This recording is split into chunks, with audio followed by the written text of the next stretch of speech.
Take a second to visualize a perfect flower. Did you visualize one in full bloom? A fully bloomed flower dancing in the breeze on a sunny day is a flower expressing its fullest potential, but is a flower seed still buried in the ground, not perfectly being a flower.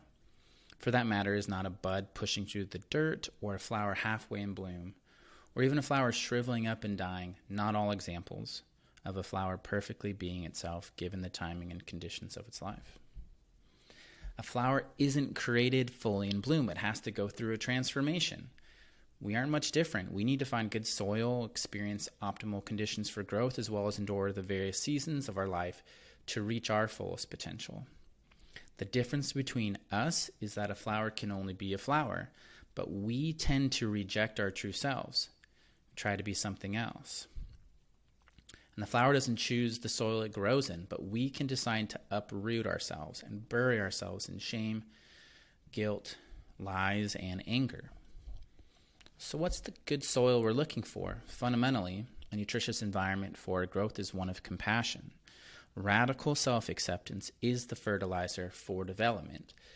But if you're like me, you have plenty of reasons to live in shame, guilt, anger, desire, and other low consciousness states, which stunt your growth. I'm constantly reminded that I'm not who I could be. Then I remember that, like the flower, I'm not created fully bloomed. I'm in my unfolding. Why should I be any different than anything else in nature?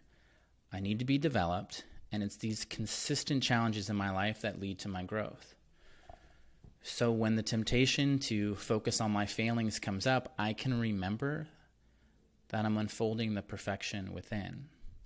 When feelings of shame and guilt creep in, I can remind myself that even though I'm experiencing these feelings at the moment, I can deeply and completely love and accept myself.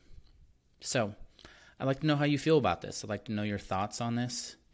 Please comment below, or you can look at the show notes. You can reach out to me directly. Does this change how you see perfection, or you as a perfect being, or you as perfectly trying to be yourself? I'd love to know. So I look forward to hearing from you.